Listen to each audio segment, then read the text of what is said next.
കൂട്ടുകാർക്ക് നല്ലൊരു ദിവസം ആശംസിച്ചുകൊണ്ട് മാമ്പഴത്തിന്റെ പുതിയ വീഡിയോയിലേക്ക് സ്വാഗതം.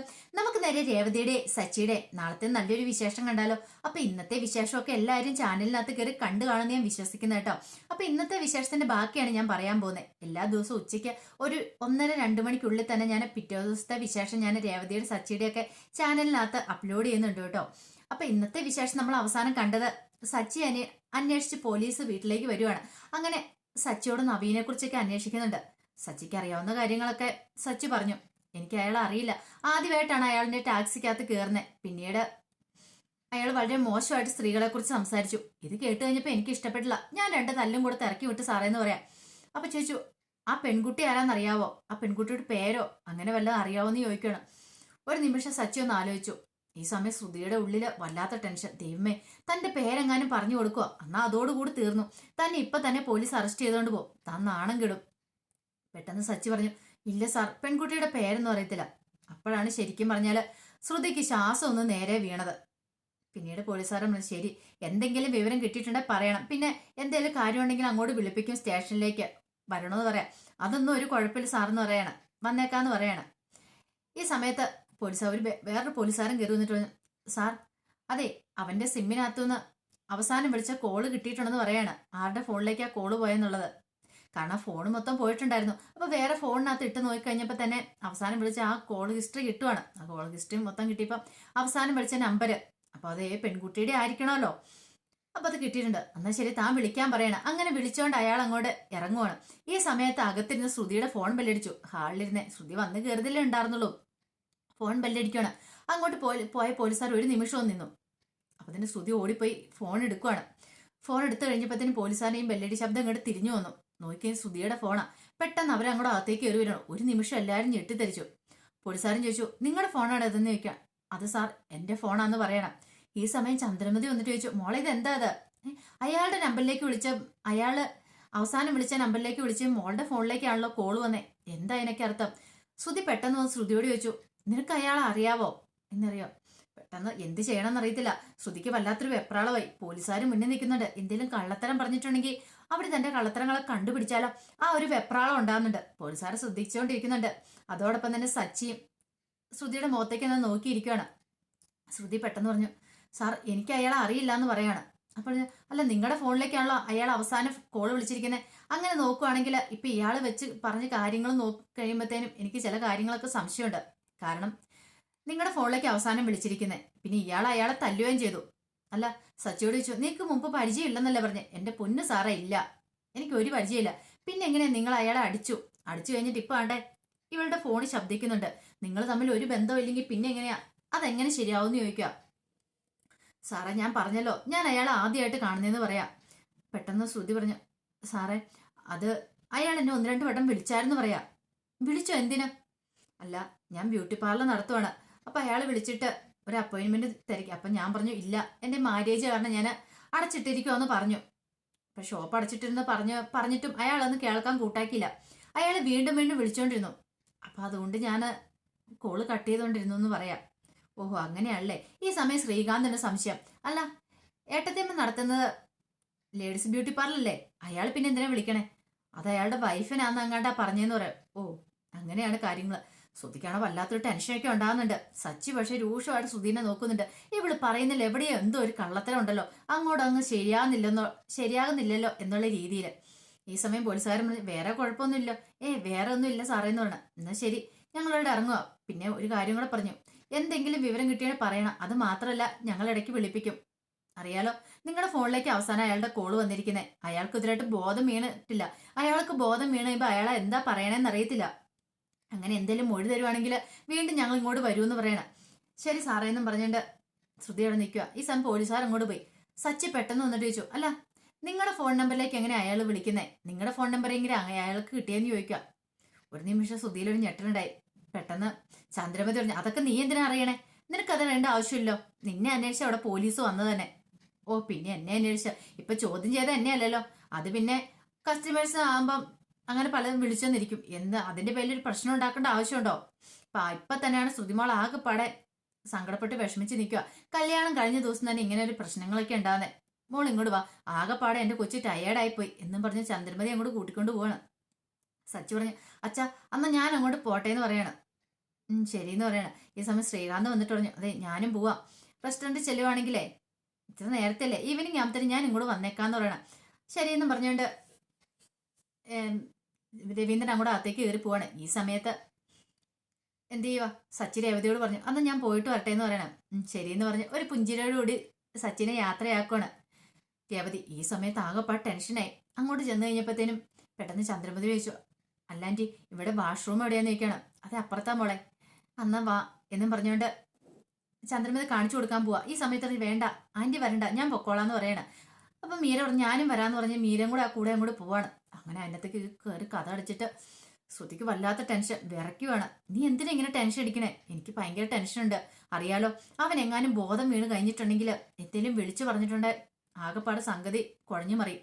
നീ ഇങ്ങനെ ടെൻഷൻ അടിക്കല്ലേ, അല്ലെങ്കിൽ തന്നെ വിവാഹത്തിന് ആ സമയം തൊട്ട് നീ ഇങ്ങനെ ടെൻഷൻ അടിച്ചോണ്ടിരിക്കുന്ന. ഇവർക്ക് എന്തെങ്കിലും സംശയം തോന്നിയാ അതോടുകൂടി നിന്റെ ജീവിതം തീർന്നു. നീ ഇച്ചിരി ബോൾഡായിട്ടിരിക്കുക, ഒന്നും സംഭവിക്കാൻ പോകുന്നില്ല. എന്നാലും ഇല്ല, ഒരു കാര്യം ചെയ്യാം, ഞാൻ പോയാൽ അവനെ കുറിച്ച് ശരിക്കും ഒന്ന് അന്വേഷിക്കട്ടെ, എന്നിട്ട് നിന്നോട് വിവരങ്ങളൊക്കെ വിളിച്ചു പറയാം. അത് പോരേന്ന് ചോദിക്കുക. അതുവരെ നീ ഒന്ന് മൈൻഡ് ഒന്ന് റിലാക്സ് ആയിട്ടിരിക്കുക. ശ്രുതിക്കോ നിന്റെ അമ്മയ്ക്കോ യാതൊരു സംശയവും തോന്നില്ലെന്ന് പറയണം. ശരിയെന്നാണ്, എന്നാൽ ഞാൻ അങ്ങോട്ട് പോട്ടെ എന്ന് പറഞ്ഞുകൊണ്ട് മീര അങ്ങോട്ട് പോവാണ്. ഈ സമയത്ത് ശ്രീകാന്ത് റെസ്റ്റോറൻറ്റിലേക്ക് വന്നു. അപ്പോഴാണ് വർഷയുടെ കോള് വരുന്നത്. വർഷ വിളിച്ചിട്ട് ചോദിച്ചു, മാര്യേജ് ഒക്കെ കഴിഞ്ഞോന്ന് ചോദിക്കാം. ആ മാര്യേജ് ഒക്കെ കഴിഞ്ഞെന്ന് പറയാം. എന്ത് ചെയ്യാനാ, ഞാൻ ഇന്ന് ആകെപ്പാടെ പട്ടിണിയിലാന്ന് പറയാം. എന്ത് പറ്റി? ഇത്രയും ദിവസം ശ്രീ ഉണ്ടാക്കി തന്ന ആഹാരമല്ലേ കഴിച്ചോണ്ടിരുന്നത്, അതിന്റെ ടേസ്റ്റ് അങ്ങ് പിടിച്ചുപോയി. എനിക്കിപ്പാണ് വേറെ ഒരു റെസ്റ്റോറൻറ്റിൽ നിന്ന് മേടിച്ച് കഴിക്കുന്ന ഇഷ്ടമില്ലാന്ന് പറയാം. ഓഹോ, അത് വലിയ പ്രശ്നമായല്ലോ. എനിക്കാണെങ്കിൽ ശ്രീ ഉണ്ടാക്കി തന്നാൽ മതി, അത് മാത്രമേ എനിക്ക് ഇഷ്ടമുള്ളൂ എന്ന് പറയാം. ഇത് കേട്ടപ്പം ശ്രീകാന്ത് ആഹാ അത് കൊള്ളാലോ, അന്നെങ്കിൽ ലൈഫ് ലോങ് ഞാൻ ഉണ്ടാക്കി തന്നോളാന്ന് പറയണം. ഇത് കേട്ട് കഴിഞ്ഞപ്പം വർഷം ഒന്ന് പുഞ്ചിരിച്ചു. പിന്നീട് വർഷം അടിച്ചു, അല്ല ആഹാരം ഒന്നും കഴിച്ചില്ലേ? എങ്ങനെ കഴിക്കാൻ എൻ്റെ ശ്രീ? ഇവിടെയാണെങ്കിൽ അടുത്ത റെസ്റ്റോറൻ്റ് ഒക്കെ ഉണ്ട്, പക്ഷെ എനിക്ക് അതൊന്നും അങ്ങോട്ട് അത്ര പിടിക്കുന്നില്ല എന്ന് പറയാം. സാരമില്ല, ഞാൻ ഉണ്ടാക്കി തരാമെന്ന് പറയണം. ആഹാ അതെങ്ങനെയാ, കല്യാണ വീട്ടിൽ നിന്ന് ശ്രീയുടെ കൈപ്പുണ്യമായിരുന്നു എന്ന് ചോദിക്കുവേ. ഞാനൊന്നുമല്ല, അതെ എൻ്റെ ചേട്ടനുണ്ട്, ഭയങ്കര അഭിമാനിയ ആളെന്ത് ചെയ്യാ, വലിയ റെസ്റ്റോറൻറ്റുകാർക്കൊക്കെയാണ് കൊടുത്തേക്കുന്നത്. അപ്പൊ ശ്രീ ഇത്ര നല്ല ഫുഡ് ഉണ്ടാക്കുക കഴിഞ്ഞിട്ടും വേറെ ആൾക്കാർക്ക് കൊടുത്ത, കാറ്ററിംഗുകാർക്ക് കൊടുത്ത, അതെന്തിനാ? എൻ്റെ പൊന്നെ, എൻ്റെ ചേട്ടന് ബ്രാൻഡാ മുഖ്യം, അതുകൊണ്ട് വലിയ റെസ്റ്റോറൻറ്റിലേക്കാണ് കൊടുത്തേ. പക്ഷെ നമ്മൾ അങ്ങനെയല്ലോ, കൈപ്പിണ്ണം നോക്കിയല്ല എൻ്റെ ചേട്ടൻ ചെയ്യുന്നത്. എനിക്ക് ശ്രീയുടെ ഇത് മതി, ശ്രീയുടെ പാചകം എനിക്കിഷ്ടം. എത്ര വലിയ റെസ്റ്റോറൻറ്റ് കയറിയാലും ശ്രീയുടെ കൈപ്പുണ്യം ഒരിടത്തൊന്നും ഇതിനായിട്ട് ഞാൻ അനുഭവിച്ചിട്ടില്ലെന്ന് പറയാം. ഇത് കേട്ടപ്പോൾ ശ്രീകാന്ത് പറഞ്ഞു, കൊള്ളാം, ദിവസേന ഇങ്ങനെ എല്ലാവരും ആരിലൊക്കെ വിളിച്ചിട്ട് ഇങ്ങനെ നമ്മളെ പുകഴ്ത്തുന്ന നമുക്ക് നല്ല കാര്യമാണ്. കാരണം പ്രത്യേകിച്ച് നമ്മൾ ഒരു വിഭവം ഉണ്ടാക്കി കഴിയുമ്പോൾ അത് നല്ലതെന്ന് ആരെങ്കിലും പറഞ്ഞു കഴിയുമ്പോൾ നമുക്കത് ഭയങ്കരമായിട്ട് ഇഷ്ടപ്പെടും. വീണ്ടും വീണ്ടും നമുക്കിങ്ങനെ ഓരോ പരീക്ഷണങ്ങൾ നടത്താനും നല്ല നല്ല ഫുഡ്സൊക്കെ ഉണ്ടാക്കാനും നമുക്ക് തോന്നുന്നു പറയാം. അതുകൊണ്ട് ഒന്നുകൊണ്ട് വിഷമിക്കണം, ഞാൻ തന്നെ ഉണ്ടാക്കി തരാം, പട്ടിണി ഇരിക്കണ്ടെന്ന് പറയാം. അതെങ്ങനെ ശരിയാവും? കല്യാണ വീട്ടിലല്ലേ, പിന്നെ എങ്ങനെ എനിക്ക് ഉണ്ടാക്കി തരുന്നേ? അതെ, കല്യാണ വീട്ടിൽ നിന്നൊക്കെ ഞാൻ ഇങ്ങോട്ട് പോന്നു, റെസ്റ്റോറൻറ്റിലുണ്ടെന്ന് പറയാം ഇപ്പം. അപ്പൊ കല്യാണം കഴിഞ്ഞ് ഉടനെ പോന്നോ? പിന്നെ കല്യാണം എൻ്റെ അല്ലല്ലോ, എൻ്റെ ചേട്ടൻ്റെ അല്ലേ, അതിന് ഞാൻ അവിടെ ഇരിക്കേണ്ട ആവശ്യമില്ലോ, ഞാൻ അതുകൊണ്ട് ഇങ്ങോട്ട് പോകാന്ന് പറയാം. ആഹാ കൊള്ളാലോ എന്ന് പറയാണ്. അതിപ്പോ തന്നെ ഞാൻ ഉണ്ടാക്കി കൊടുത്തുവിടാം. ഞാൻ എൻ്റെ പുതിയ ഡിഷ് ഉണ്ടാക്കാൻ തീരുമാനിച്ചെന്ന് പറയാം. അന്നൊരു കാര്യം ചെയ്യാം, ഇങ്ങോട്ട് വരണ്ട, കൊടുത്തു വിടുവാൻ വേണ്ട, ഞാൻ അങ്ങോട്ട് വന്നോളാം. ഇത് ശ്രീകാന്ത് ശരിയാ, ഇങ്ങോട്ട് പോരെ, കുറെ ദിവസമല്ല നമ്മൾ തമ്മിൽ കണ്ടിട്ടെന്ന് പറയാണ്. അങ്ങനെ ഫോൺ വെച്ചു. ഈ സമയത്ത് ആകെപ്പാട് ടെൻഷൻ അടിച്ച് മുറി വന്നിരിക്കുവാണ് ശ്രുതിക്ക് എന്ത് ചെയ്യണമെന്ന് അറിയത്തില്ല. അങ്ങനെ കഴുത്തേ കിടന്ന നെക്ലേസും കാര്യങ്ങളും എല്ലാം പൂമാലെല്ലാം ഊരി വെച്ചു. ഈ സമയത്ത് ഭയങ്കര ആദ്യ, ദൈവമേ എന്ത് ചെയ്യും, നവീൻ എങ്ങാനും ബോധം വീണ അതോടുകൂടി തീർന്നു. അപ്പോഴാണ് ഫോൺ ബെല്ലിരിക്കുന്നത്. നോക്കി കഴിയുമ്പോഴത്തേനും മീരയാണ് വിളിക്കുന്നത്. ഓടിപ്പോയി കോൾ എടുത്തു. എന്താ നീ വിളിച്ചേ? എനിക്ക് ആകെപ്പാട് ടെൻഷനാ, അവനെ എങ്ങാനും കണ്ടോന്ന് ചോദിക്കും. ദേ അത് പറയാൻ വേണ്ടി ഞാൻ വിളിച്ചേ, നീ അതോർത്തിനി ഭയപ്പെടണ്ട, അവന്റെ കാര്യത്തിൽ ഒരു കുഴപ്പമില്ലെന്നറിയാം.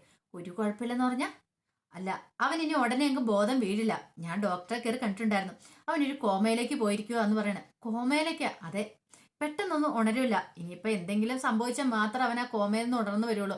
അതുകൊണ്ട് ഇനിയപ്പോ അവൻ ഉണരുന്നോടം വരെ നീ പേടിക്കേണ്ട ആവശ്യമില്ല. അവൻ അടുത്തൊരു ഗവൺമെന്റ് ഹോസ്പിറ്റലിൽ അഡ്മിറ്റ് ആയേക്കെന്ന് പറയാം. നല്ല രീതിയിൽ അവന്റെ തലയ്ക്ക് അടി കിട്ടിയിട്ടുണ്ടെന്ന് പറയാം, ആ ആക്സിഡന്റ് ഉണ്ടായ സമയത്ത്. ഇത് കേട്ടപ്പോ ശ്രുതിക്ക് സമാധാനം. എന്റെ ഭഗവാനെ നീ കാത്തു. അതെ, ഒരു കാര്യം ചെയ്യ, ഫസ്റ്റ് നൈറ്റൊക്കെ അടിച്ചു പൊളിച്ച് ആഘോഷിക്കുക. പറഞ്ഞ ഓർമ്മയുണ്ടല്ലോ, ഒരു കാര്യത്തിനും ഒരു ടെൻഷനും വേണ്ട. എനിക്കിപ്പോഴൊരു സമാധാനമായത്. എന്റെ ദൈവമേ, എങ്ങനെ നന്ദി പറയണം നടത്തില്ല നിന്നോട്. നീയും കൂടി ഇല്ലായിരുന്നെങ്കിൽ ഈ സമയത്ത് ഞാൻ ആകെപ്പാട് ടെൻഷൻ അടിച്ച് ചത്തു വേണമെന്ന് പറയാം. ഇനി നിന്റെ ടെൻഷൻ അങ്ങോട്ട് കുറച്ച് വെച്ചാരെ. കല്യാണ സമയത്ത് നിന്റെ മുഖം ആകെപ്പാടെ എന്തോ പോലെ ഇരുന്നേ. ഇനിയിപ്പം ഇനിയും നിന്റെ മുഖം ഇങ്ങനെ വെച്ചോണ്ടിരുന്നിട്ടുണ്ടെങ്കിൽ ആകെപ്പാടെ പ്രശ്നമോ. ഞാൻ പറഞ്ഞൊക്കെ ഓർമ്മയുണ്ടല്ലോ, എല്ലാം ഓർമ്മയുണ്ട്. ശരി, നീ വെച്ചോളാൻ പറയണം. അങ്ങനെ കോള് വെച്ച് കഴിഞ്ഞപ്പോ ശ്രുതിക്ക് എന്തെന്നില്ലാത്ത സന്തോഷം. ശ്രുതി ദൈവത്തോട് നന്ദി പറയാ. എന്റെ ഭഗവാനെ, നീ എന്നെ കാത്തു. ഒരു വേള അവനെങ്ങാനും ബോധം വീണായിരുന്നെങ്കിൽ, അവൻ ഇനി എന്തേലും പറഞ്ഞു കൊടുത്തായിരുന്നെങ്കിൽ തന്റെ കാര്യത്തിൽ ഒരു തീരുമാനം വേണം. പെട്ടെന്ന് ശ്രുതി എന്ത് ചെയ്യണം, നേരെ ഹാളിലേക്ക് വരുവാണ്. അപ്പൊ ചന്ദ്രമതി ഉണ്ടായിരുന്നു അവിടെ. ചന്ദ്രമതി ഓടി വന്ന് കെട്ടിപ്പിടിക്കുകയാണ്. എന്താ മോളെ, എന്താന്ന് ചോദിക്കാണ്. ഒന്നുമില്ല ആന്റിന്നോട്. എന്ത് മോളെ, മോൾക്ക് എന്താ പറ്റി? കല്യാണത്തിന് സമയത്ത് ഞാൻ ശ്രദ്ധിച്ചിട്ടുണ്ടായിരുന്നു, മോളുടെ മുഖം ആകെപ്പാടെ ഡള്ളായിട്ടിരിക്കുക. ഇപ്പൊ ആ സന്തോഷം വീണ്ടും കിട്ടിയിട്ടുണ്ട്. എന്താ കാര്യം? അത് പിന്നെ ആന്റി, കല്യാണത്തിന് സമയത്ത് എനിക്ക് കുറച്ച് പ്രശ്നങ്ങളൊക്കെ ഉണ്ടായിരുന്നു. പ്രശ്നങ്ങൾ? എന്ത് പ്രശ്നങ്ങള്? പെട്ടെന്ന് ഭാമ പറഞ്ഞു. നീ എന്താ ചന്ദ്ര ഇങ്ങനെ പറയണേ? അറിയാലോ നിനക്ക് പ്രശ്നങ്ങൾ അവളുടെ എന്താന്നുള്ളേ. അവളുടെ അച്ഛനെ കുറിച്ച് ഓർത്തിട്ടായിരിക്കും. അത് തന്നെ ആന്റി, പെട്ടെന്ന് അങ്ങനെ പറഞ്ഞു. വേറെ ഒന്നും പറയാനായിട്ടില്ലല്ലോ. കാരണം അച്ഛനില്ല, ആ ഒരു സമയത്ത് കൈ പിടിച്ചാരാൻ പോലും ആരും ഇല്ലാത്തതുകൊണ്ട് ആ ഒരു വിഷമങ്ങളും ബുദ്ധിമുട്ടുകളും എനിക്കുണ്ടായിരുന്നു. പക്ഷേങ്കിൽ എനിക്കിപ്പോൾ ഭയങ്കര സന്തോഷമായി. എനിക്ക് എൻ്റെ അമ്മയില്ലെങ്കിലും അതുപോലെ തന്നെ എന്നെ സ്നേഹിക്കുന്ന വേറൊരു അമ്മേനെ എനിക്ക് ദൈവം തന്നില്ലേന്ന് ചോദിക്കുക. ഇത് കേട്ടൻ ചന്ദ്രമതി ഒന്ന് പൊങ്ങി.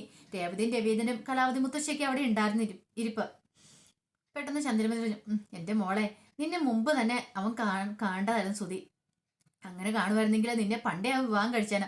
അത് മാത്രമല്ല, ചില മാരണങ്ങൾ ഇങ്ങോട്ട് കയറി വരത്തുമില്ലായിരുന്നു. അതുകൊണ്ടൊക്കെയല്ലേ ചില ഒഴിയാബാധകൾ ഇങ്ങോട്ട് കയറി വന്നേ എന്ന് പറയണം. അത് രേവതിക്കിട്ടുള്ള കൊട്ടായിരുന്നു. രേവതിക്ക് വല്ലാത്ത സങ്കടമായിപ്പോയി. രേവതിന് മുഖം മാറുന്ന കണ്ടപ്പം രവീന്ദ്രൻ പറഞ്ഞു, എൻ്റെ മോളെ, നീ ഇതൊക്കെ എത്ര കേട്ടിരിക്കുന്ന ഇവളുടെ കാര്യങ്ങൾ. ഇവൾ ഇങ്ങനെയൊക്കെ പറയും. മോളൊന്നും കാര്യമാക്കണ്ട കേട്ടോ എന്ന് പറയണം. രേവതിന് മുഖത്ത് സങ്കടം കണ്ടു കഴിഞ്ഞപ്പോൾ കലാവതി മുത്തശ്ശിക്കും സങ്കടം വന്നു. മുത്തശ്ശിയോട്, ചന്ദ്രേ, നീ പറയുന്നതിന് ഞാൻ പലപ്പോഴും പറഞ്ഞിട്ട് ലൈസൻസ് ഒക്കെ വേണം കേട്ടോ. എപ്പോഴെന്തും വിളിച്ചു പറയാനാവരുത്. എല്ലാവരും മനുഷ്യന്മാർ തന്നെയാ, എല്ലാവരും ചോറ് തന്നെ ഉണ്ടെന്ന്, എല്ലാവർക്കും കാര്യങ്ങളൊക്കെ മനസ്സിലാവുന്ന പറയാ. അതൊക്കെ അറിഞ്ഞുകൊണ്ട് തന്നെ ഞാൻ പറയണേന്ന് പറയാ. ഈ സമയത്ത് ബാമ പറഞ്ഞു, അതെ ചന്ദ്രേ, നിന്റെ മരുമോളെ ആരാ കൊണ്ടെത്തന്നറിയാവോ? ഈ ഞാൻ തന്നെയാ. അപ്പൊ അതിന്റെ നന്ദിയും കടപ്പാടും ഒക്കെ വേണമെന്ന് പറയാം. പിന്നെ അല്ലാതെ നിന്നോട് ഞാൻ നന്ദി കാണിച്ചില്ല പിന്നെ ആരോടെ കാണിക്കണേന്ന് പറയാ. എന്റെ മോള് കണ്ടില്ലേ എന്തോ സുന്ദരിയാന്ന് നോക്കി അവളെ കാണാനായിട്ട് എന്റെ ശ്രുതിക്ക് ചേർന്ന പെണ്ണ് തന്നെയാന്ന് പറയാ. അവിടെ ഈ സമയം ശ്രുതിയും കൂടെ അങ്ങോട്ട് വന്നു. എന്താമ്മേന്ന് ചോദിക്കണം. അല്ല, ഞങ്ങള് നിന്റെ ഭാര്യനെ കുറിച്ച് പറഞ്ഞുകൊണ്ടിരിക്കുവായിരുന്നു പറയാ. ഈ സമയം ശ്രുതിയുടെ മുഖത്തെ സന്തോഷം കണ്ടപ്പോൾ ശ്രുതി ചോദിച്ചു, നിന്റെ ടെൻഷനൊക്കെ മാറിയോന്ന് ചോദിക്കും. ടെൻഷനൊന്നും ഇല്ല എടാ, ഇനി ഓരോന്നും പറഞ്ഞ് അവള് വെറുതെ വിഷമിപ്പിക്കില്ല കേട്ടോ. ടെൻഷൻ ഉണ്ടെന്ന് പറഞ്ഞിട്ടുണ്ടെങ്കിൽ ഏത് പെൺകുട്ടിയെ സംബന്ധിച്ചിടത്തോളം അത് അങ്ങനെയൊക്കെ ഉണ്ടാവും. കാരണം ഒന്നാമത്തെ കാര്യം വിവാഹം നടക്കുന്ന സമയം, പിന്നെ കൈ പിടിച്ചു കൊടുക്കാനായിട്ട് അച്ഛനില്ല, അമ്മയില്ല, ആരുമില്ല, ബന്ധുക്കാരും വന്നു കഴിയുമ്പം ഏതൊരാൾക്കും മാനസികമായിട്ട് കുറച്ച് പ്രശ്നങ്ങളൊക്കെ ഉണ്ടാവും. അത് മാത്രമേ എൻ്റെ ശ്രുതിമോൾക്ക് ഉണ്ടായിട്ടുള്ളൂ. പക്ഷേങ്കിൽ അതിന്റെ പേരിൽ ഇവിടെ ചോദ്യം പറച്ചിലും വേണ്ട. ഇവൾക്ക് ഇനി ഇപ്പൊ തൊട്ട് ഞാൻ അച്ഛനും അമ്മയും എല്ലാം ഞാനായിരിക്കും എന്ന് പറയാം എന്നും പറഞ്ഞുകൊണ്ട് ശ്രുതിനെ വീണ്ടും ചേർത്ത് നിർത്തുക. ഇത് കണ്ടു കഴിഞ്ഞപ്പോ രേവതിക്ക് വല്ലാത്ത സങ്കടം വന്നു. തന്നെ വിവാഹം കഴിച്ച് കുറെ നാളായി ഇങ്ങോട്ട് കൊണ്ടുവന്നിട്ട്, പക്ഷെ ഇന്ന് വരെ തന്നോട് ഇന്ന് ചേർത്ത് നിർത്തോ ഒരു നല്ല വാക്ക് പോലും അമ്മ പറഞ്ഞിട്ടില്ല. പക്ഷെ ഇന്ന് വന്ന് കയറിയ ശ്രുതിയോട് ഇത്ര സ്നേഹത്തോടെ സംസാരിക്കുന്നതിനപ്പോൾ രേവതിക്ക് സങ്കടമൊക്കെ വന്നു. രേവതി പക്ഷെ അതൊന്നും മൈൻഡ് ചെയ്തില്ല. രേവതി ഒന്നും മൈൻഡ് ചെയ്ത് അങ്ങോട്ട് അകത്തേക്ക് കയറിപ്പോവാണ്. രവീന്ദ്രൻ അത് മനസ്സിലായി, രേവതിക്ക് വല്ലാത്ത സങ്കടമായിരുന്നു. അപ്പൊ അതിന്റെ വിശേഷങ്ങളൊക്കെയാണ് നാളെ നമ്മൾ കാണാൻ പോകുന്നത്. ആ വിശേഷങ്ങൾക്കായി നമുക്ക് എല്ലാവർക്കും കാത്തിരിക്കാം കേട്ടോ. ആദ്യമായിട്ട് കാണുന്നവരാണെങ്കിൽ ചാനൽ ഇഷ്ടപ്പെട്ടോ ഒന്ന് സബ്സ്ക്രൈബ് ചെയ്യാൻ മറക്കരുതേ. അതോടൊപ്പം തന്നെ കണ്ടുകൊണ്ടിരിക്കുന്ന എല്ലാവരുടെ സപ്പോർട്ടിലായിരിക്കും തുടർന്നും പ്രതീക്ഷയുണ്ട്. എല്ലാവർക്കും ഒരിക്കൽ കൂടി നല്ലൊരു ദിവസം ആശംസിച്ചുകൊണ്ട് നിർത്തുന്നു. നന്ദി.